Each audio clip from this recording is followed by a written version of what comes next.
আচ্ছা, কিছু কিছু কোশ্চেন আলোচনা করছি প্রবাহী তড়িৎ থেকে। এখানে দিয়েছে একটি পরিবাহী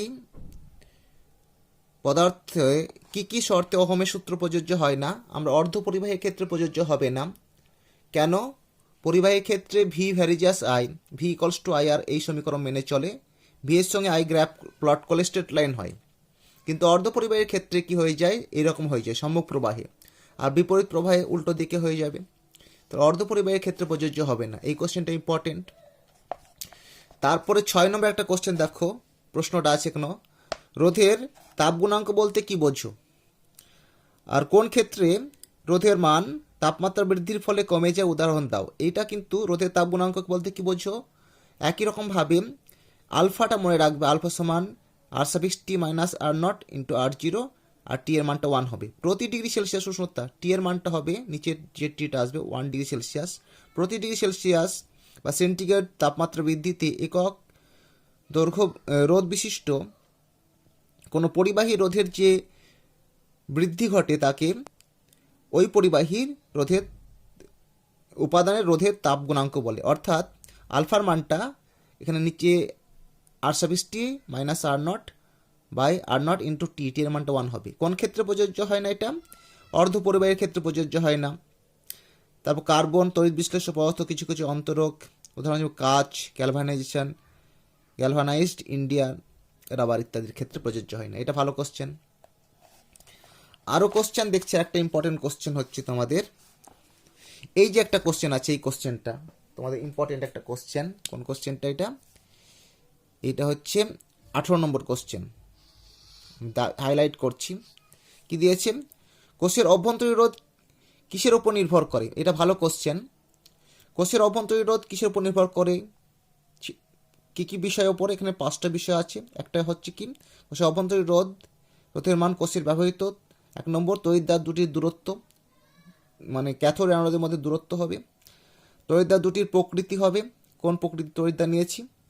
আর তড়িৎ বিশ্লেষ্য আপেক্ষিক রোধ, মানে তড়িৎ বিশ্লেষ্য মানে কি কি ধরনের গলিত দ্রব্য নিয়েছে তার আপেক্ষিক রোধ। আর তড়িৎ বিশ্লেষ্য তড়িৎদ্বারের ডোবানো অংশের ক্ষেত্রফল, মানে মানে ওই ক্যাথোড অ্যানোডের মধ্যে কতটুকু ক্ষেত্রফল রয়েছে ডোবানো অংশ, তার তড়িৎ বিশ্লেষ্য উষ্ণতার উপর নির্ভর করে। এই 5টি বিষয়ের উপর মানে অভ্যন্তরীণ রোধ, কোষের অভ্যন্তরীণ রোধ নির্ভর করে। এটা ভালো কোশ্চেন। নেক্সট কোশ্চেন একটা দেখাচ্ছি তোমাদের।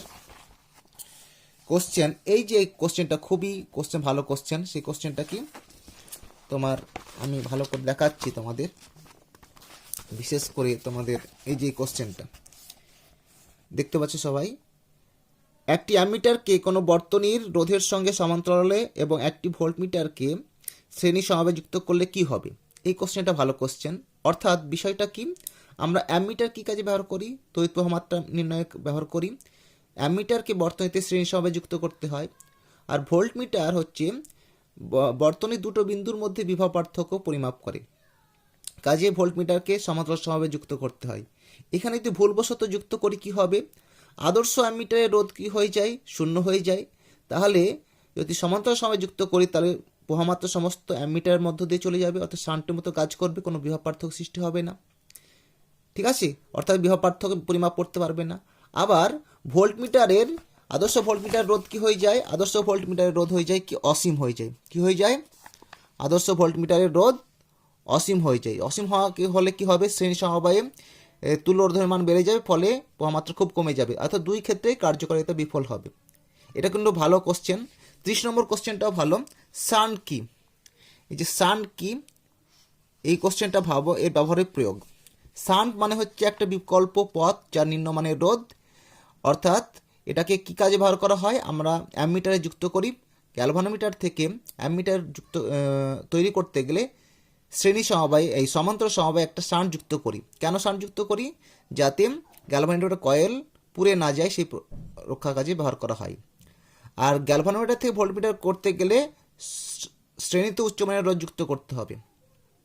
আর শান্টটা কি বললাম?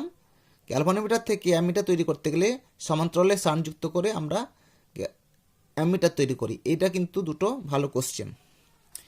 তারপর এখানে একটা কোশ্চেন আছে। এই কোশ্চেনটা হচ্ছে, ধরো এই যে 37 নম্বর কোশ্চেন একটা পেয়েছি। 37 নম্বর কোশ্চেনটা কি, একটি ভোল্টমিটারের পাল্লা এন গুণ, ভোল্টমিটারের পাল্লা কি করেছি এন গুণ বাড়ানো হলে রোধের কি পরিবর্তন হবে? তো রোধের পরিবর্তন হবে, এটা ক্যালকুলেশন হবে। রোধের এন গুণ বাড়ানো হচ্ছে, দেখো ভি ইকলস টু আইআর হয়ে যায় এন গুণ বিভব পার্থক্য। তাহলে এখানে করলে হবে, তাহলে ওই যে নির্ণয় শর্ত হচ্ছে কি বাড়তে গেলে কি পরিবর্তন হবে, অর্থাৎ তাহলে হচ্ছে নির্ণয় শর্ত হয় এন মাইনাস ওয়ান আর, মানে একটি রোধ শ্রেণী সমবায়ে লাগাতে হবে এন গুণ যদি বাড়াতে চাই। এন গুণ বাড়ানো মানে কি আমাকে রেজিস্ট্যান্সের মানটা বাড়াতে হবে। ঠিক আছে, তাহলে এই 38 নম্বর কোশ্চেনটাও কিন্তু ভালো কোশ্চেন। মানে 38 নম্বর কোশ্চেনটা কি, সমান্তরাল সমবায়ে যে তুল্য রোধটা পাওয়া যায় না, সমান্তরাল সমবায়ে তুল্য রোধ পাওয়া যায়, সেই রোধের মধ্যে যে ক্ষুদ্র রোধ হবে, সেই ক্ষুদ্র রোধটি থেকে ওই সমবায়ের তুল্য রোধটা যেটা হবে সেটাও ক্ষুদ্রতর হবে। অর্থাৎ সমান্তরাল সমবায়ে তুল্যাঙ্ক রোধের মানটা হবে ওই সমবায়ে যে ক্ষুদ্রতম রোধটি থাকবে তার থেকেও ক্ষুদ্রতর হবে। কি করে হয়, 1/r ইকুয়াল টু হবে 1/r1 প্লাস 1/r2 প্লাস 1/3, এখানে 1/x করে, যে এক্সটা হচ্ছে তুল্য রোধ। 1/r দিয়েও করতে পারো, 1/r ইকুয়াল টু হবে 1/r1 plus 1/r2 plus 1/r3, এইভাবে করতে পারো। করলে কি হবে দেখো, এখানে কি হবে 1/x greater than 1/x1, 1/r greater than 1/r1, অর্থাৎ আমি এইভাবে করতে চাইছি। তোমাদের অনেক সময় বই এরকমভাবে থাকতে পারে তোমাদের। ফর এক্সাম্পল আমাদের একটা দিয়ে দিচ্ছি তোমাদের এখানে, দেখো অনেক সময় তোমাদের এই কোশ্চেনটা এইরকমভাবে করতে পারো। কীরকম দেখো, সমান্তরাল সমবায়ে তুল্য রোধ যদি আর হয়ে যায়, আমরা কি জানি 1/r ইকুয়ালস টু হয়ে যায় 1/r1 plus 1/r2 plus 1/r3, এইভাবে চলে, তাই না? মানে এখানে হচ্ছে ধরো 1/r এই মানটা হচ্ছে এই তিনটে দিয়েছে, এখানে তিনটে এই এদের সমষ্টি। 1/r এই মানটা অবশ্যই হয়ে যাবে 1/r1 এর থেকে বড় হতে হবে। তাহলে আমি যদি কোনাকুনি গুণ করে r1 গ্রেটার দেন r, তাহলে এই r1 এর মানটা হচ্ছে r এর থেকে বড় হলো। আবার এটাও বলতে পারি 1/r গ্রেটার দেন হবে কি 1/r2, এটাও লিখতে পারি। কোনাকুনি গুণ করলে r2 গ্রেটার দেন r হবে। আবার এটাও লিখতে পারি 1/r গ্রেটার দেন 1/r3 লিখতে পারি।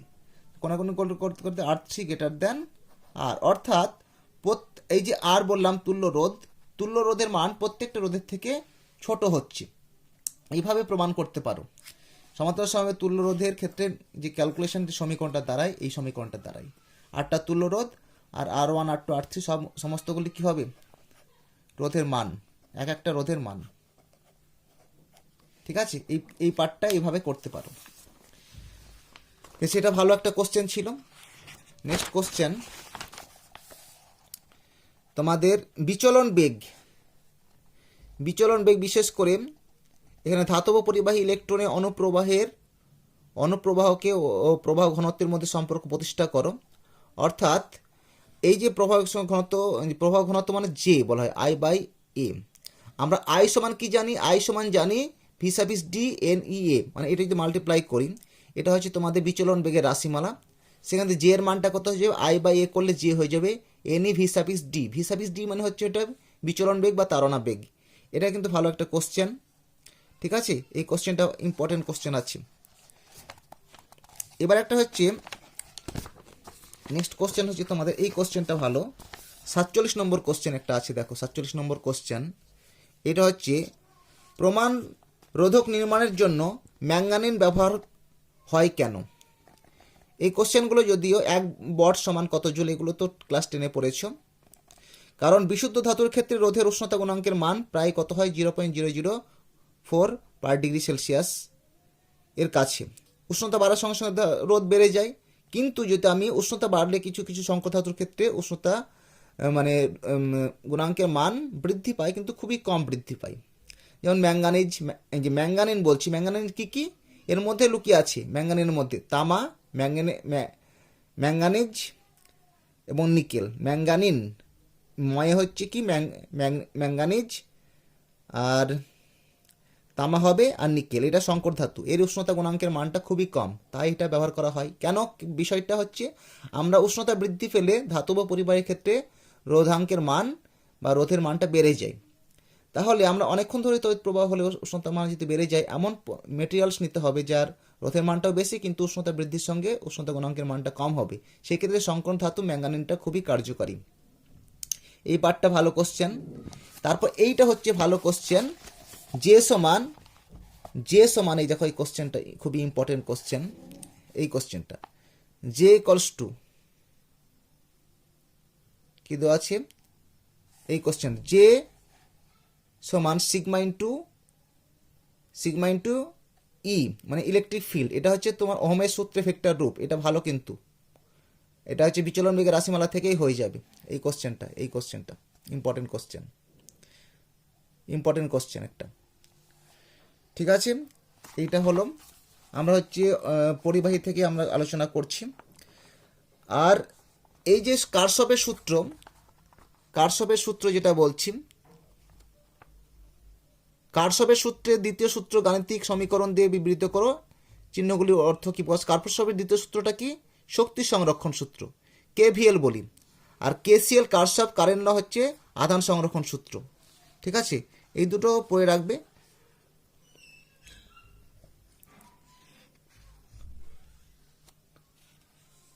আচ্ছা, এটা একটা ভালো কোশ্চেন। এই যে কোশ্চেনটা বললাম, লম্বা তারযুক্ত পোটেনশিওমিটার কেন পছন্দ করি?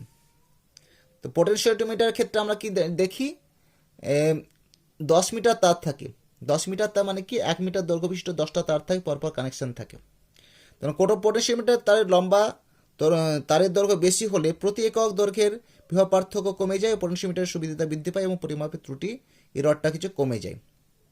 ঠিক আছে, এই কারণে কি হলো, প্রতি একক দৈর্ঘ্যে বিভব পাত কমে যায়। 10 মিটার দৈর্ঘ্য, তাহলে প্রতি একক দৈর্ঘ্যের বিভব পার্থক্য কমে যাচ্ছে, বিভব পাত কমে যাচ্ছে, তাহলে সুবিধা বেড়ে যাচ্ছে। এটা কিন্তু ভালো কোশ্চেন, এটা কিন্তু তোমরা পড়তে হবে। এই কিছু কোশ্চেনগুলি দেখছি। এবার একটা ভালো কোশ্চেন, এই কোশ্চেনগুলি সচরাচর সব জায়গায় পাওয়া যায় না।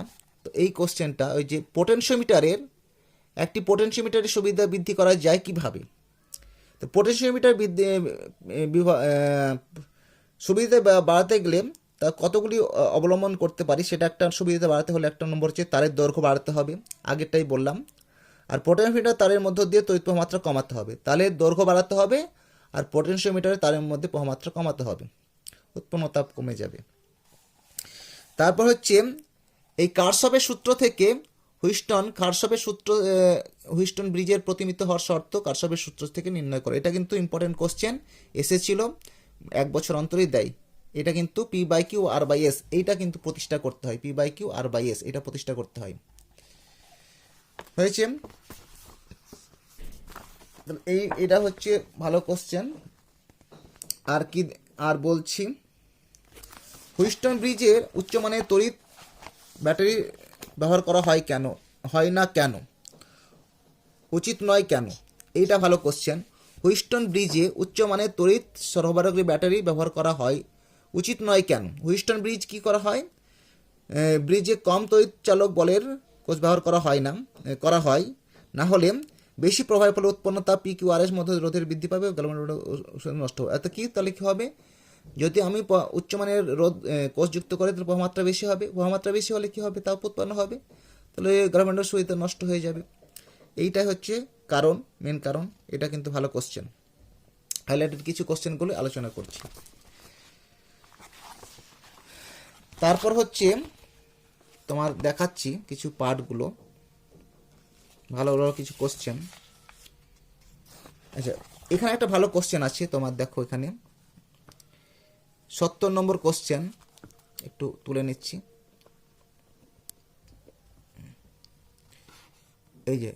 এই যে কোশ্চেনটা আছে 70 নম্বর কোশ্চেন, মিটার ব্রিজের প্রান্তিক ত্রুটি বলতে, আরেকটু তুলে নিচ্ছি। এখানে বলেছে 70 নম্বর কোশ্চেন, মিটার ব্রিজের প্রান্তিক ত্রুটি বলতে কি বোঝো? মিটার ব্রিজের প্রান্তিক ত্রুটি মানে দুই প্রান্তে আমাদের কি করা থাকে, তামার পাতগুলি স্বল্প রোধ থাকে, আর বিভিন্ন সংযোগী তারের দুই প্রান্তের পাতগুলি ত্রুটিপূর্ণ সংযোগ, আর মিটার স্কেলের প্রান্তীয় পার্ট দুটির ক্ষেত্রে প্রান্তীয় সঙ্গে সঠিকভাবে না মেলার জন্য মিটার ব্রিজের প্রান্তীয় ত্রুটি উৎপন্ন হয়। তো এইটাই ত্রুটি বলতে বোঝায়। এই ত্রুটি দূর করার প্রান্তীয় ত্রুটি নির্ণয় ক্যালকুলেশন আছে। তাহলে 3টে কারণ বললাম, 1 নম্বর কি হচ্ছে, তামার পাতগুলি, মিটার ব্রিজের প্রান্তীয় ত্রুটি বলতে তামার পাতগুলির স্বল্প রোধ আর বিভিন্ন সংযোগ তারের মধ্যে দুই প্রান্তের মধ্যে প্রান্তীয় ত্রুটিগুলি সংযোগ আর মিটার ব্রিজ পার্ট যে স্কেলটা নিয়েছে সে পার্টের ত্রুটিপূর্ণ, এই 3টে পার্ট দেখতে হবে। ঠিক আছে, এবার নেক্সট আমি দেখছি। এখানে যেমন ক্লাস 10এও কোশ্চেন থাকতো 60 ভোল্ট 120 ওয়াট রেটিংয়ের একটি বাতিকে সম্পূর্ণ উজ্জ্বলতায় 220 ভোল্ট লাইনে ব্যবহার করা যায় কি কিভাবে, মানে এখানে প্রভামাত্রা বের করে নিতে হবে। প্রভামাত্রা যদি 2 এর থেকে বেশি হয়ে যায়, এখান থেকে 2 বেশি এসছে, আর প্রভামাত্রা যদি বেশি হয়ে যায় তাহলে যুক্ত করা যাবে না। এইগুলি এভাবে করতে হবে, কারণ হচ্ছে নষ্ট হয়ে যাবে। আচ্ছা, আর কি কোশ্চেন আছে? আচ্ছা, এই হচ্ছে বিষয় হচ্ছে তোমার কারশফের সূত্র এবং প্রভামাত্রা দিয়ে আলোচনা হলো। নেক্সট কিছু আলোচনা করা যাবে পরে। ঠিক আছে।